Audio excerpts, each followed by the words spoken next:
김은희가 몇 번이죠? 34번이에요. 네, 이 끝에 주소만 34번 하고서 접속을 하시면, 네, 안녕하세요. 저는 이기훈입니다. 이렇게 나옵니다. 네. 자, 제 수업을 듣고 있는지 안 듣고 있는지 한번 볼까요? 누구 할까요? 누구 할까요? 기진이 할까요? 기진이. 네. 혹시 주소가 있나요? 8501은 포트 번호고 그 앞에 숫자. 192-168-31점, 192-168-31점, 3128, 28번, 이렇게 해서 들어가시면, 네, 안녕하세요까지만 하셨군요. 이름은 아직 안 쓰셨군요. 네, 이렇게. 혹시 소민이 번호가, URL 주소가, 네, 없다고 합니다. 네, 이렇게 제가 여러분들 수업 듣고 있는지 안 듣고 있는지 확인할 수 있어요. 웹을 할 때부터는, 웹 애플리케이션을 만들 때부터는 이 주소가 있기 때문에 그 IP 주소가 1, 2, 3, 4, 5, 6, 7, 8 이렇게 순서대로 매겨져 있어요. 몇 명의 그 예외만 제외하면 그래서 여기로 접속을 하면 여러분들이 실행하고 있는지 아닌지를 알 수가 있어요. 이게 웹이에요, 웹. 재밌지 않아요? 재미없어요? 알겠습니다. 네, 자, 질문하신 분 이해되시죠? 네, 그러니까 이 URL 주소라고 하는 게 그 어떤 웹서버를 찾아갈 수 있는 그 우리 건물마다 주소가 있듯이 웹서버를 찾아갈 수 있는 그런 주소가 URL이라고 하는 거예요. URL은 이렇게 숫자로 이루어져 있습니다. 모든 그 웹 서비스를 하는 모든 서버들은 다 이 주소들을 가지고 있어요. 근데 우리가 숫자를 외워가지고 접속하기는 너무 힘들잖아요. 그죠? 너무 힘들기 때문에 그 회사들마다 도메인 이름을 사는 거예요. 뭐 네이버, 구글, 유튜브 뭐 이런 식으로 도메인 이름을 사가지고 그런 다음에 이제 매핑을 시키는 거죠. 네이버닷컴은 주소가 어디다, 구글닷컴은 어디다 이런 식으로 URL 주소하고 도메인 이름을 매핑을 시켜서 일반 유저는 브라우저에서 네이버닷컴 딱 이렇게만 치면 그 거기에 매핑되어 있는 URL 주소로 자동으로 찾아갈 수 있게끔 해주는 게 그게 브라우저예요. 네. 브라우저가 하는 역할이 여러분들이 주소줄에서 그 주소를 입력을 하면 그 도메인 이름을 가지고서 매칭되어져 있는 URL 주소 찾고 그 서버로 연결을 시켜주고 서버에서 데이터를 받아서 그걸 화면에 보여주는 역할을 하는 게 그게 웹브라우저가 하는 역할입니다. 그래서 그 궁금하신 그 다른 여러분들 친구들이 어떻게 만들었는지 궁금하신 분들은 여기 주소 중에서 여기 이 끝에 192, 168, 31, 그 뒤쪽에 네 번째 숫자 여기를 1, 2, 3, 4, 5 이렇게 바꿔가시면 접속이 되는 사이트도 있고 접속이 되지 않는 사이트도 있을 거예요. 접속이 되는 사이트들은 그 지금 이 스트림릿으로 애플리케이션을 돌리고 있는 상태라는 그런 뜻입니다. 뒤쪽에 있는 8501이라고 하는 숫자는 포트라고 하는 건데요. 이 포트라고 하는 개념은 뭐라고 생각하시면 되냐면, 비유하자면 건물로 들어가는 문이라고 생각하시면 돼요. 아니, 무슨 얘기냐면, 앞에 있는 게 그 어떤 건물을 찾아갈 수 있는 주소라고 한다면, 뒤쪽은 그 건물 안으로 들어가는 문의 번호다라고 생각하시면 돼요. 그거를 웹에서는 포트라고 얘기를 합니다. 여러분들 우리 학원 오실 때 출입구가 하나만 있진 않죠. 앞쪽에 정문도 있고 뒤쪽에 뒤쪽 문도 있고 그죠. 사이드 쪽에도 문이 하나 있어요. 그래서 우리 건물로 들어오시는 그런 문이 한 세 개 정도 있죠. 그런 것처럼 어떤 서버로 접속을 할 때 서버는 하나지만 접속하는 그런 문들이 여러 개가 있을 수가 있어요. 그래서 그 각각 서버로 접속할 수 있는 각각의 문을 포트라고 하는데 포트 번호를 써줍니다. 근데 여러분들 네이버닷컴이나 뭐 유튜브나 이런 거 할 때 네이버닷컴 하고서 콜론 몇 숫자 이렇게 쓴 적 없죠. 그죠? 한 번도 이 포트 번호를 써본 적이 없을 거예요. 이건 왜 그러냐면 88번이라고 하는 포트가 있어요. 88. 88번 포트는 그 브라우저가 사용하는 포트다라고 딱 약속이 되어져 있어요. 그러니까 모든 PC에는 88번이라고 하는 문이 있는데 그 문은 웹브라우저로부터 들어오는 요청이 들어오는 문이다라고 약속이 되어져 있어요. 그래서 그 88번 포트로 서비스를 하는 경우에는 그 뒤쪽에 포트 번호를 사용하지 않아도 자동으로 찾아갑니다. 근데 만약에 88번 포트 이외에 다른 포트로 서비스를 하는 경우에는 포트 번호를 명시를 해주셔야 돼요. 그래서 그 웹브라우저의 주소를 유심히 보시다 보시면은요, 가끔 몇 개의 사이트들은 그 주소 뒤쪽에 URL 주소 뒤쪽에 콜론 하고서 숫자가 있는 경우들이 있어요. 네, 그런 경우에 얘는 88포트가 88번 포트가 아니라 다른 포트를 죄송합니다. 80포트다. 88번이 아니고 80이에요. 80. 80번 포트가 웹 전용으로 만들어져 있는 포트고요. 그래서 80 포트 이외에 다른 포트를 사용하는 것들은 번호를 명시를 하셔야 돼요. 그 이외의 80 포트는 번호를 명시하지 않아도 접속하실 수가 있으십니다. 그래서 대부분의 사이트들은 80을 이용을 해요. 그래서 포트 번호 안 써요. 그러니까 비유하자면 그런 거죠. 우리 보통 학원 올 때 정문으로 들어오고 정문으로 나오고 항상 거의 그러잖아요. 거의 대부분. 근데 정문 잠궈놨어요. 옆에 문만 열어놨어요. 그럼 옆에 있는 문이 어딘지 모르는 사람은 건물 못 들어올 거 아니에요. 앞에다가 옆문이 있으니까 옆문으로 들어오세요 하고 안내를 해줘야 되겠죠. 예, 그게 포트번호라고 생각하시면 돼요. 어, 그러니까 일반적으로 딱 길 따라서 걸어오다가 정문 딱 보이면 정문으로 들어온다. 이게 인터넷에서는 80 포트. 근데 그 정문을 막아버렸다. 대신에 옆문만 열어뒀다. 그러면은 포트 번호를 알려줘야죠. 그래야 그 문으로 들어올 수가 있으니까. 네, 그런 개념이라고 생각하시면 됩니다. 포트를. 네, 자, 그래서 이거는 종료를 하도록 하겠습니다. 컨트롤 C. 컨트롤 C 하면 종료가 되죠. 아, 한 분 한 분 다 볼 걸 그랬나요? 네. 자, 어, 그 스트림릿에 재밌는 그 여러 가지 그런 것들이 많이 있어요. 그래서 뭐 그런 것들 연습해 보시면 좋을 것 같고요. 뭐 간단하게 레이아웃 꾸미는 거 하나 정도만 더 보여드리고, 뭐 그 다음에 그 채팅할 때 필요한 인풋, 출력, 이런 거 보여드리고, 그리고 우리가 하려고 하는 그런 것들 좀 보여드리도록 하겠습니다. 파일을 새로 하나 만들까요? 랩 4번 밑에서 오른쪽 클릭하시고, 파이썬 파일. 이름은 스트림릿 2번이라고 만들게요. 스트림릿 2번. 이렇게 만드시고, 일단 함수 메인 만들고요. 그다음에 메인 이렇게 만들도록 하겠습니다.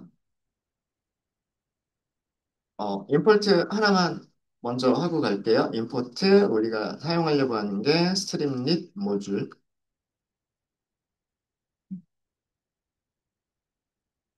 네.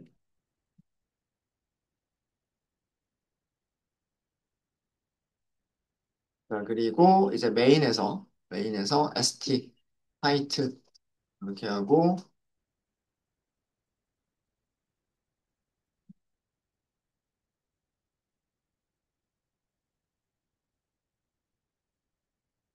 사이 사이드 바와 두 개 패널이라고 할까요? 사이드 바와 두 개 패널을 갖는 앱.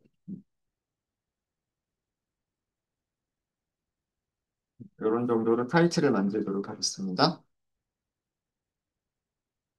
일단 우리 아무것도 안 넣었어요. 아직 아무것도 안 넣었고, 일단 먼저 요것만 보죠. 요것만 먼저 보면, 타이틀만 보일 거다라고 하는 건 예상이 되죠. 타이틀만 보일 거다라고 하는 예상이 될 거고요. 이전에 사용했던 명령어 그대로 하려면 마우스가 아니라 화살표 위쪽. 근데 바뀌었잖아요. 파일 이름 바뀌었으니까 커서를 움직이시면 돼요. 좌우 화살표로 커서를 움직이시면 되고, 파일 2번, 요렇게만 해주시면, 여기만 이렇게 바꿔주시면 되겠죠. 다른 건 똑같으니까. 스트림릿, run, 그 다음에 폴더 이름은 똑같고, 파일 이름만 1번에서 2번으로 바뀌었으니까, 여기만 편집하고, 엔터 하시면 되겠죠. 음.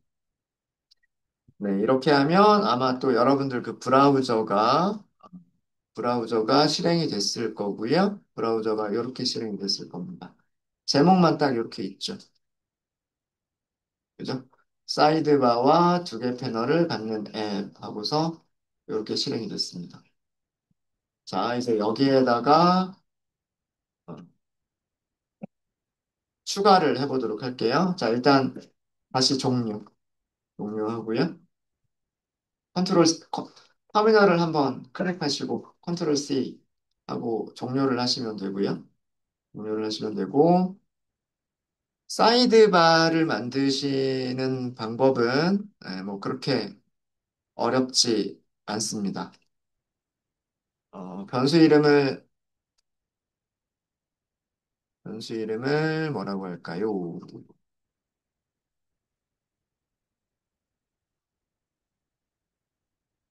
select select box라고 할게요. select underscore box. 자, 요거는 제가 select box라고 하는 거를 보여드리려고 하려고 그러는 거고요. 자, st 점 side bar 이렇게 하시면 돼. 제가 쓰고 싶은 코드를 얘가 알고 있나 봐요. select box 이렇게 하시면 되고요. 자, 그 다음에 이 안쪽에다가 아규먼트 두 개를 줄 겁니다. 아규먼트 두 개를 줄 건데 첫 번째는 문자열을 주시면 돼요. 문자열은 뭐라고 줄 거냐면 선택하세요 이렇게 할까요? 이게 첫 번째 아규먼트고요. 두 번째 아규먼트는 리스트나 튜플을 전달하시면 됩니다. 리스트나 튜플을 전달하시면 되는데 네, 뭐 첫 번째는 이메일 이렇게 할까요? 네, 이메일 그다음에 뭐 전화번호 이렇게 할까요? 그다음에 또 뭐가 있을까요? 뭐 팩스? 요즘 팩스를 쓸 일은 없을 것 같긴 하지만 네, 이렇게 하도록 하겠습니다. 자, 사실 이 변수는 크게 사실, 우리가 뭔가를 만들었는데, 이 만든 객체를 이용하시려면 변수가 필요한 거고요. 근데 이 변수를 이용하는 것까지는 넘어가고, 여기 있는 코드가 중요합니다. 사이드바라고 하는 게 있는데, 이 사이드바라고 하는 거는요, 다른 게 아니고, 여러분들 웹페이지가 있을 때 왼쪽에 메뉴가 아, 접혔다, 펼쳤다 하는 그런 메뉴 있죠. 이거를 사이드바라고 얘기를 해요. 그걸 사이드바라고 얘기를 하고요.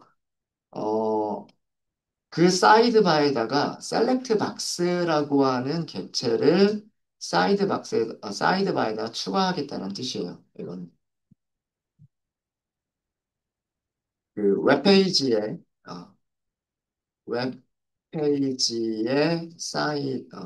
사이드바, 사이드바에 셀렉트 박스를 추가한다는 뜻이에요. 셀렉트 박스를 추가한다. 이 함수의 의미가, 이 함수의 의미가. 자, 그럼 일단 얘가 어떻게 생겼는지 볼까요? 얘까지만 볼게요. 자, 다시 터미널에서 터미널에서 아까랑 똑같은 명령 스트림릿 run 그 다음에 스트림릿 2번 점 파이썬 하고서 실행해 주시면 됩니다. 여기가 생겼죠. 여기 생겼죠. 여기 뭐가 돼 있어요?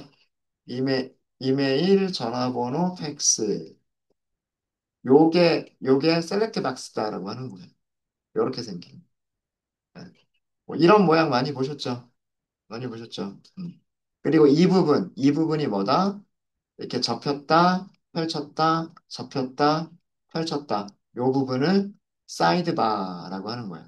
사이드바라고 하는 거고, 그 사이드바에 어떤 필요한 거를 넣고 싶으면, 어, 뭐 이런 녀석이 필요할 수도 있고, 뭐 다른 게 필요할 수도 있잖아요. 예.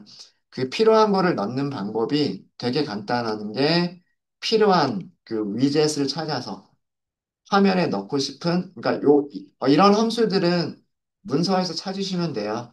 스트림릿 홈페이지에 가셔가지고 내가 화면에다가 넣고 싶은 그런 기능이 뭐다라고 찾으면 그런 함수가 있어요. 그러면 어떻게 하시면 되냐면 스트림릿 사이드바에 추가하겠다. 이렇게 하시면 되는 거예요. 이렇게 하시면. 그 엘리먼트 이름, 우리가 화면에 추가하고 싶은 요소, 화면에 추가하고 싶은 요소를 사이드바 점 하고서 그 요소 이름을 써주시면 돼요.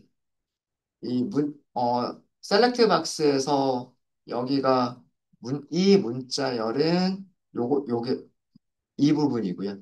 이 부분이고, 그 다음에 리스트나 튜플을 주는 거는 어떻게 선택할 거냐, 뭘 선택할 거냐라고 하는 거를 만들어주는 부분이 이 리스트나 튜플인 거예요.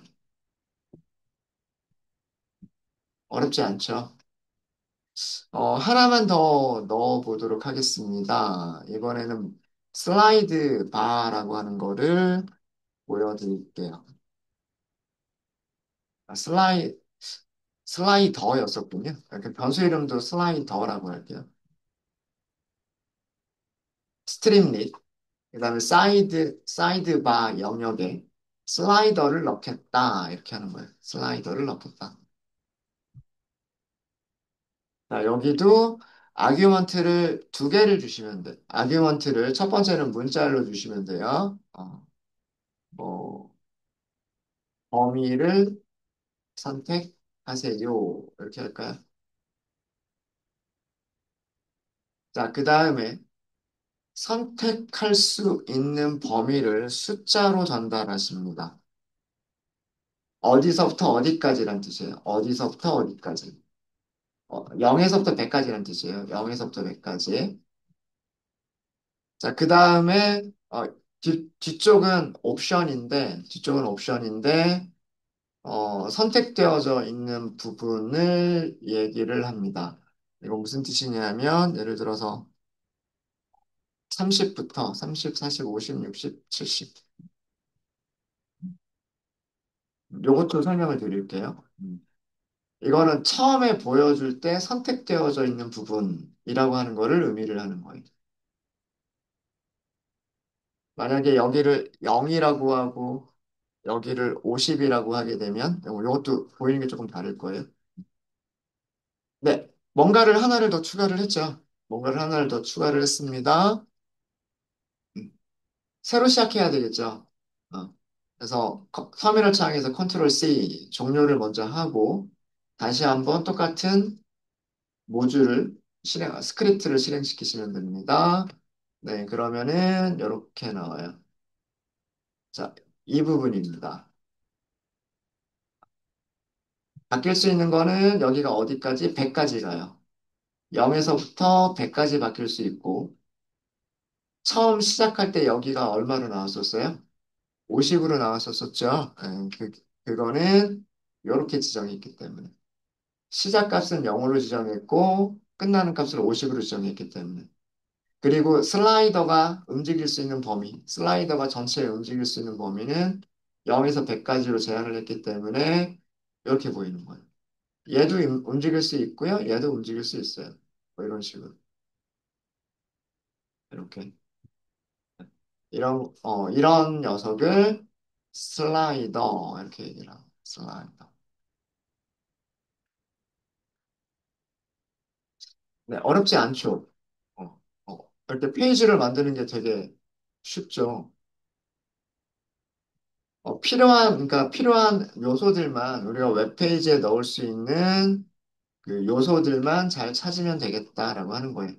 요거는 사이드, 사이드바에, 사이드바에 슬라이더라고 하는 어, 엘리먼트를, 슬라이더라고 하는 요소를 추가하겠다는 그런 뜻이었었어요.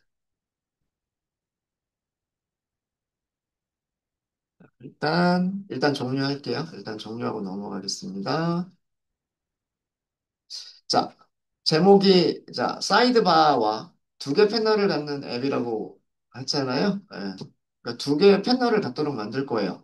자, 이제 두 번째입니다. 계속해서 메인 안에서 만들게요. 메인 안에서. 자, 변수 이름은 left, right라고 할게요. left, right. 그러니까 왼쪽, 오른쪽이라는 뜻이에요. 왼쪽, 오른쪽.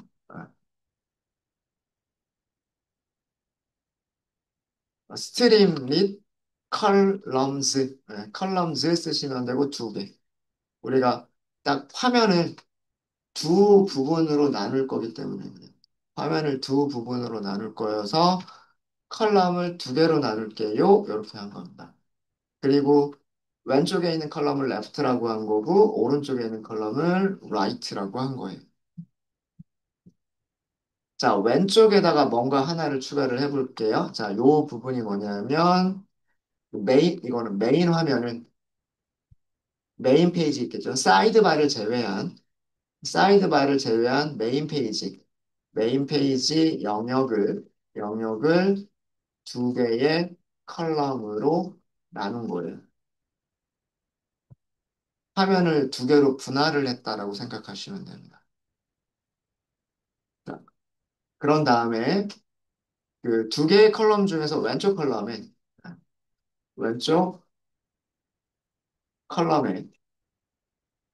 버튼을 추가해 보도록 할게요. 또 어렵지 않아요. 레프트. 아까 우리 사이드바에 뭔가를 추가할 때는 사이드바 점 슬라이더 이렇게 하시면 됐죠. 이렇게 하시면 되셨죠. 그런 것처럼 레프트, 사이드바 같은 개념으로 사용하시면 돼요. 점. 그 다음에 찾으시면 돼요. 내가 넣고 싶은 거를 찾으시면 돼요. 클릭하세요. 이렇게 할까요?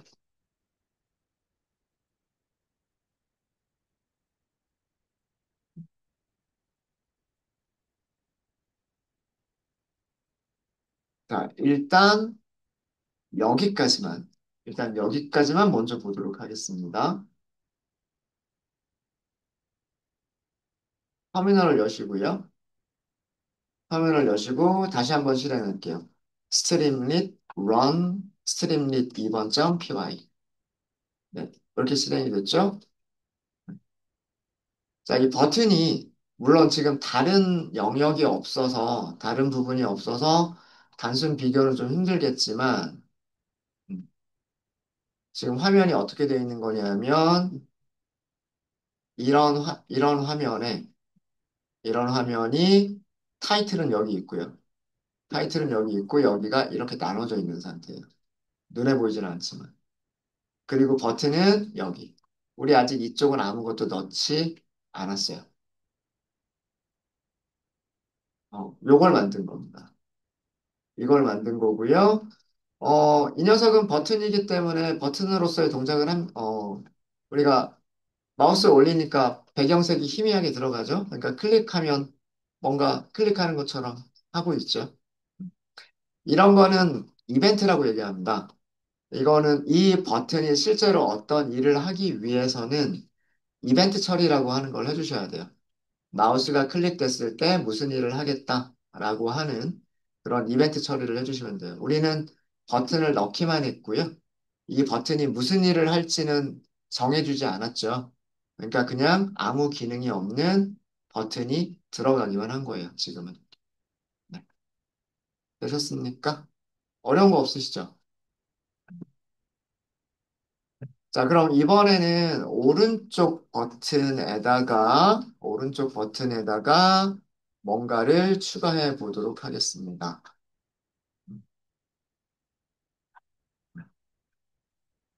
어, 두 번째, 그 엘리먼트를 추가하는 두 번째 방법이에요. 이거는 그 컬럼에 요소를 추가하는 방법 첫 번째고요. 컬럼에 요소를 추가하는 방법, 컬럼에, 그러니까 판넬, 컬럼에 요소를 추가하는 방법 두 번째입니다. 두 번째는 with 부문을 사용하시는 거예요.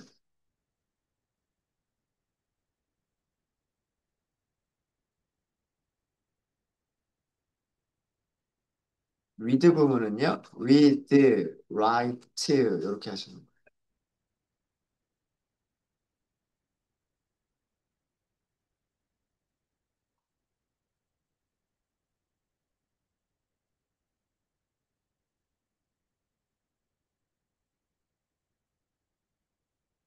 그 다음에 여기는 변수를 하나 만들게요. 뭐, 초이스, 선택 이렇게 할까요? 선택. 여기서는 left, right를 쓰는 게 아니고요. with 구문에서는 left나 right라고 하는 그 컬럼 이름을 쓰는 게 아니라 stream read에서부터 시작하시는 거예요. stream read에서부터 시작하시고 넣고 싶은 엘리먼트를 찾으시면 됩니다. 어, 넣고 싶은 엘리먼트를 찾으시면 되는데 라디오 버튼이라고 하는 걸 보여드릴게요.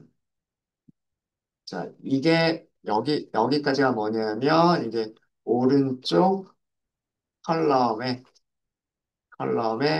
라디오 버튼이라고 하는 거를 추가한 거예요. 근데 여기에도 아규먼트를 몇 개를 전달을 해주실 건데 여기도 선택하세요 이렇게 할 거예요. 선택하세요. 그리고 두 번째는 리스트나 여기도 마찬가지고요. 리스트나 튜플을 넘겨주시면 됩니다. 리스트나 튜플을 넘겨주시면 되고요. 여기서 문자들을 주시면 되는데, 뭐, 예를 들어서, 뭐, 이렇게 할까요? 네이버. 보통 여러분들 이메일 많이 사용할 때 네이버, 아니면은 뭐, 지메일, 또 뭐 많이 사용하시나요? 카카오 메일도 사용하시나요? 네. 혹시 야후 메일을 아직도 가지고 계신 분 계신가요? 네. 자, 뭐, 이런 거 있다라고 한번 해볼게요. 아니면 이메일 말고, 여러분들 많이 사용하시는 거, 인스타, 아, 너튜브, 또 뭐 많이 사용하시죠? 요즘? SNS로 많이 사용하는 거, 뭐 많이 사용하시죠? 이거밖에 없나요? 틱톡? 별로 많이 사용 안 하세요? 그럼 카톡? 이렇게만 해보죠. 이렇게만 하고. 자, 이거는 제가 뭐까지 보여드리려고 하는 거냐면, 이 오른쪽에다가 라이트까지 하려고 하는 겁니다. 라이트까지 하려고 하는 건데, 문자열을 쓸게요. 요 변수. 얘가 어떻게 동작하는지도 보여드리기 위해서.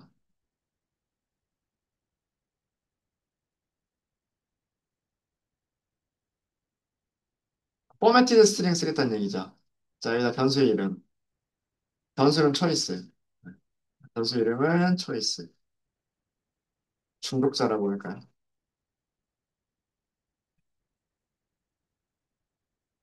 너무 심한가? 네, 자, 요렇게 한번 보겠습니다. 얘가 어떻게 보이는지 보여드리도록 할게요. 자, 그러면 다시 실행하시면 됩니다. 같은 파일을 스트림릿 run 하고서 이렇게 같이 다시 한번 실행하시면 되고요. 에러가 있군요. 이거는 29번, 37번 이렇게 나와 있네요. 29번, 29번 여기겠네요. 아하, 여기에 뭐가 빠졌어요? 파라미터와 파라미터를 구분하는 쉼표가 빠져 있었구나. 쉼표가 빠져 있었군요. 네. 함수를 호출했으니까 그 다음에 첫 번째 파라미터와 두 번째 파라미터 구분하려면 쉼표 넣어야죠. 네, 이렇게 하시면 됩니다. 종료했다가 다시 한번 실행하도록 하겠습니다. 네. 자, 요거예요. 요건, 여기까지, 요 부분. 선택하세요. 인스타, 너튜브, 까똑이라고 한 요 부분까지가 뭐냐면, 라디오예요, 라디오. 라디오고요. 첫 번째 게 기본적으로 선택이 되어져 있어요. 첫 번째 게 기본적으로 선택이 되어져 있어서, 초이스는 인스타라고 하는 게 들어가 있어요. 그게 문자열로 밑에 출력이 된 겁니다. 네, 근데 만약에 두 번째 거 선택하시면 여기가 바뀌었죠. 세 번째 거 클릭하면 여기가 바뀌죠. 네. 이런 식으로 동작하는 게 라디오 버튼이라고 하는 거. 그러니까 여러 개 중에 하나만 선택할 수 있는 거, 그런 거를 라디오 버튼이라고 얘기를 합니다. 얘랑 거의 비슷하죠. 이렇게 셀렉트 하는 거와 비슷하죠. 셀렉트 바랑 비슷합니다. 여기도 뭐 세 개 중에 하나만 선택을 하는 거잖아요. 라디오 버튼도 세 개 중에 하나만 선택하는 거를 라디오 버튼이라고 얘기를 합니다. 반대로 선택지가 있는데 선택지 중에 여러 개를 선택할 수 있는 거 있어요. 그죠? 다중 선택이 가능한 거 있습니다. 웹에서는 그런 거를 체크박스라고 얘기를 합니다. 그 버튼 모양이 네모로 되어 있는 거 보신 적 있으시죠? 웹 사용하시다 보면. 그래서 다중 선택하는 그런 경우들 있잖아요. 그죠? 네. 그래서 단일 선택을 할 때는 라디오, 그 다음에 다중 선택을 할 때는 체크박스를 뭐 그렇게 해서 웹페이지들을 만들어요. 네, 여기까지 하고 다시 종료할게요. 종료하고, 여기서는 기본적으로 뭐 사이드바라고 하는 거의 역할, 어, 보여드렸고요. 접었다 펼쳤다 할 수 있는 그런 영역이 사이드바다라고 하는 걸 보여드렸고, 그 다음에 화면을 두 개 이상으로 나눠서 세 개로 나눌 수도 있겠죠. 두 개 컬럼, 세 개 컬럼, 이렇게 화면을 여러 개 그런 컬럼들로 나눠서 각각의 컬럼에 필요한 것들을 추가할 수도 있다. 이런 약간 레이아웃에 관련된 그런 내용들을 좀 설명을 좀 드렸어요. 네, 네, 이번 시간 여기까지 하고요. 다음 시간에는 우리가 채팅에 필요한 도구, 그러니까 사용자한테 받고, 입력을 받았으면 입력받은 거를 출력도 해줄 수 있어야 되겠죠? 그래서 출력도 해주고, 인풋과 출력에 관한 그런 위젯들, 그러니까 화면에 보이는 요소들, 그러니까 그런 것들이 어떤 것들이 있는지 다음 시간에 보여드리도록 하겠습니다. 네, 혹시 질문 있으세요? 질문 없으십니까?